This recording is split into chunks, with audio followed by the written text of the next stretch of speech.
everyone. We're back now with OK Motion Club, who's joining us again at OFF. We have Linda and Amanda, who are joining us from Atlanta, right? Yeah. When did you travel in?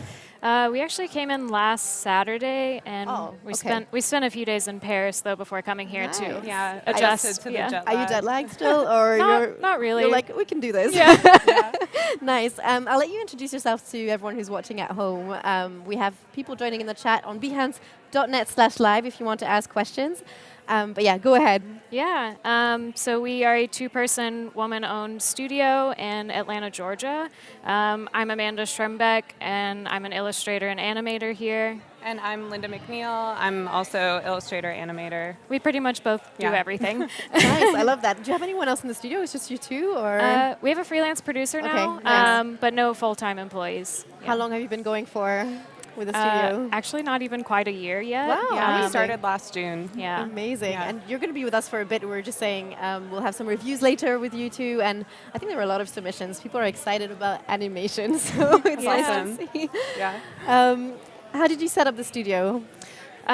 So both of us were working like full-time gigs. I was at an ad agency, and she was in-house. But I think we were both feeling a little like creatively stifled in our jobs, like looking for an outlet. So we actually started it just as an Instagram page, which I guess we'll show you in a little bit, and kind of started to see an increase in following, and that eventually there was like potential in this becoming like a real career. Yeah.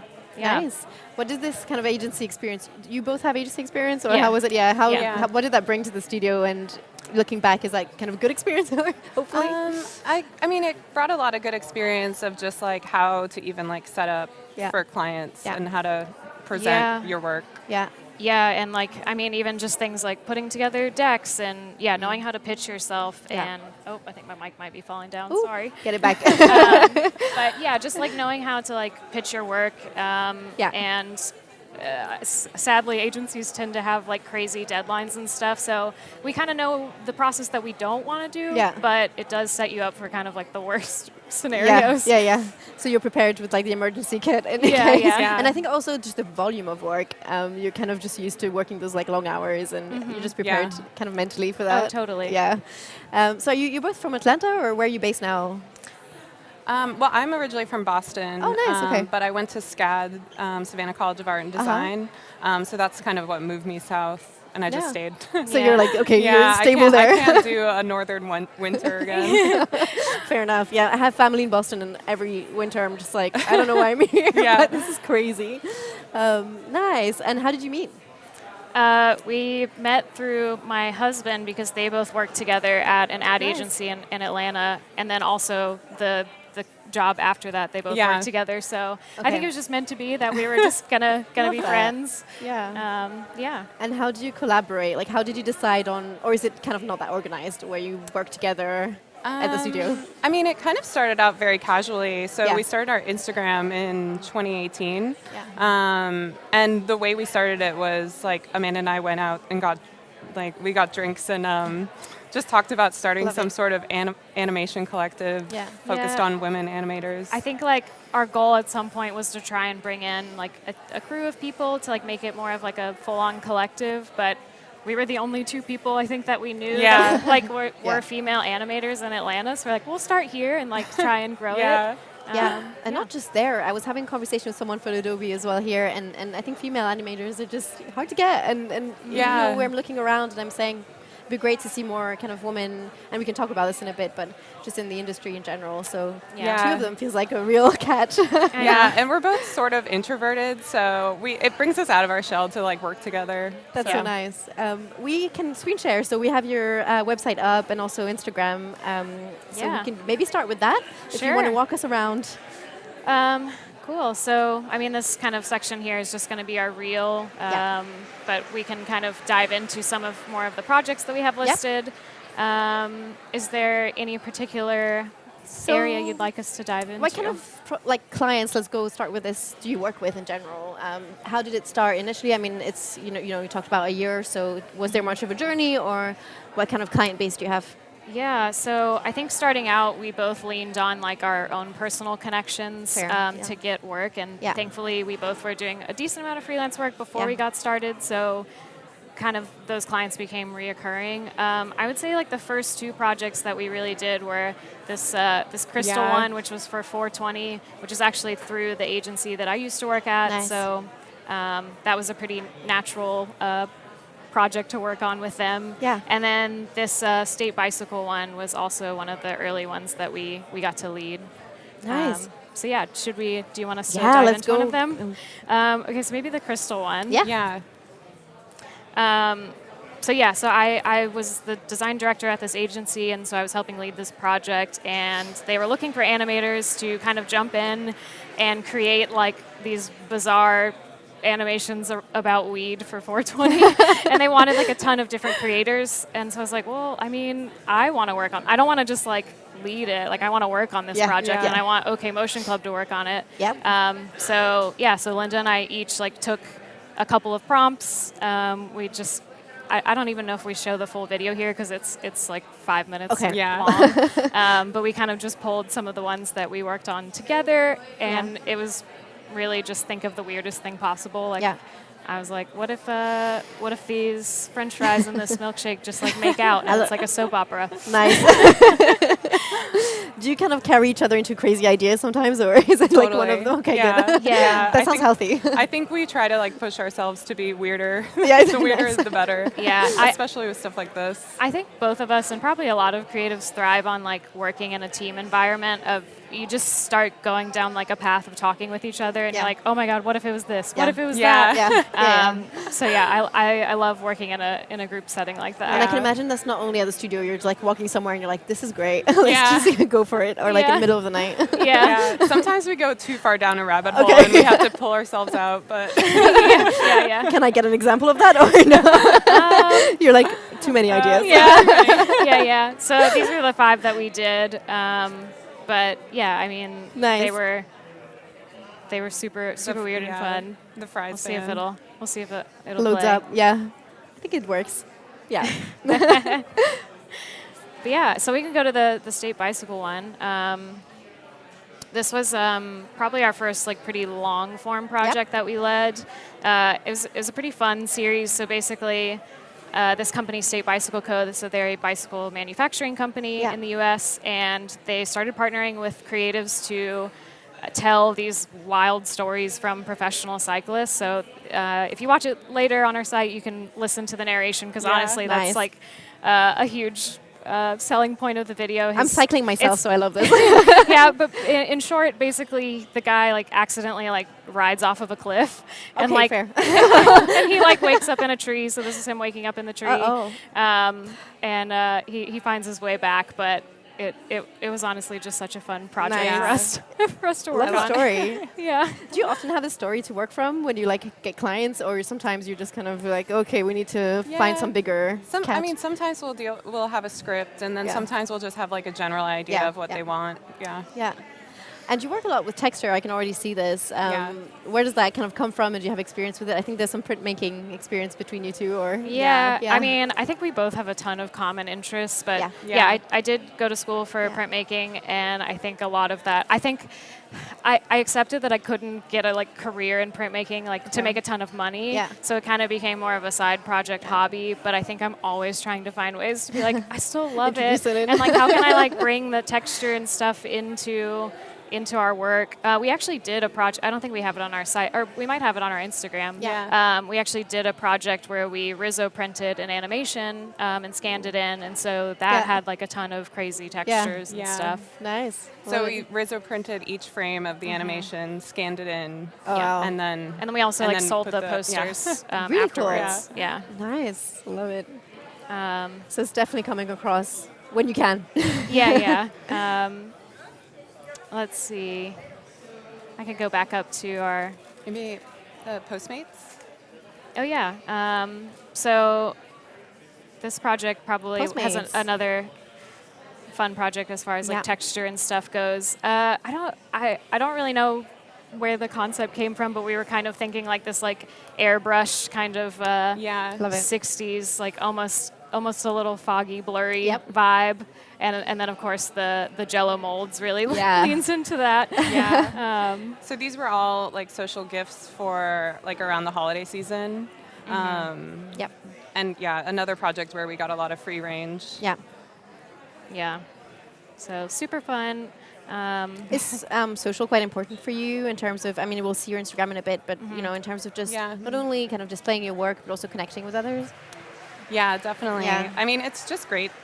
It's a great source to be able to connect with people and like find people as well. Yeah. Like, I mean, there's clients we worked with that found us through our Instagram. Yeah, actually, one of our clients reached out to us to a project because they saw that we just kept liking their content. Yeah. They're like, oh, I guess we have to work with them now. Yeah, they were like, who are these people? Are they stalking me? Like, oh, being on Instagram pays off. Keep doing that. You're like looking Google, like, let's keep liking this. Nice. But that worked out. And how has it been? Because obviously the last 2 years brought the pandemic, and this brings back to like social, but you know, how have you managed to work in the last 2 years and find your way with the studio? Yeah, I kind of think a lot of people ask us, like, I can't believe you decided to like start a business like right in the middle of a pandemic. But it weirdly couldn't have been like a better time for us. I think mentally we could not go on any further in the 2 jobs that we had, and like we had to change something. Yeah. And I also think part of the pandemic, like you felt like you lost control of like, you don't get to control everything that's happening around you anymore. Yeah. So the best thing we could do is at least control like our own career paths and like our own happiness in what we were doing. I love that. And I think in the US that was particularly the case with a lot of people who were like suddenly at home and realizing that life slowed down, and they were questioning kind of what they were doing, you had a lot more time to think about what you were going to do next. And hopefully that brought a lot of happy people around. Like, right? I don't know if you know, all these people were kind of going on the go for like years and years and years, and then the pandemic brought all these questions to them that we're finally like having to answer. Yeah, well, it also made a lot of people focus on just what brings you joy. Agree. You don't want to be stuck at a 9 to 5 for the rest of your life doing something you hate. So. Yeah, but we pretty much just worked remotely starting out, which is it's interesting because we've never worked at an actual job together. So this is kind of the first time we ever actually started working on projects together, and the fact that we weren't really even able to like be in person and kind of talk through things. This is definitely like a hurdle for us to figure out, but now we actually do have a studio space, and it's just kind of making things even easier. I think because we went through like the hardest part first of just like, you're like, oh, now it's great. Now that was was the fun. Yeah. And so when did you open the studio again in terms of being in person? Like our actual studio space. Yeah. So we actually just started renting one back in January. Okay, so it's pretty recent. Yeah. I would be so excited to go in there and be like, okay, let's plan this out. Like it's finally happening. Yeah. But nice. Any other projects we can highlight? Sure. Let me go back up to the top. Was there one you wanted to dive into? We could do the Topo Chico one. Yeah. So this was a fun project because we like did 2 of these bumpers. So I did one and like did the direction on one, and then Amanda did the direction on the other one. But these are just like little bumpers that were for Topo Chico's social to intro music videos. Yeah, they kind of were like going for like an MTV music video style. They wanted them all to be like completely different and weird, but.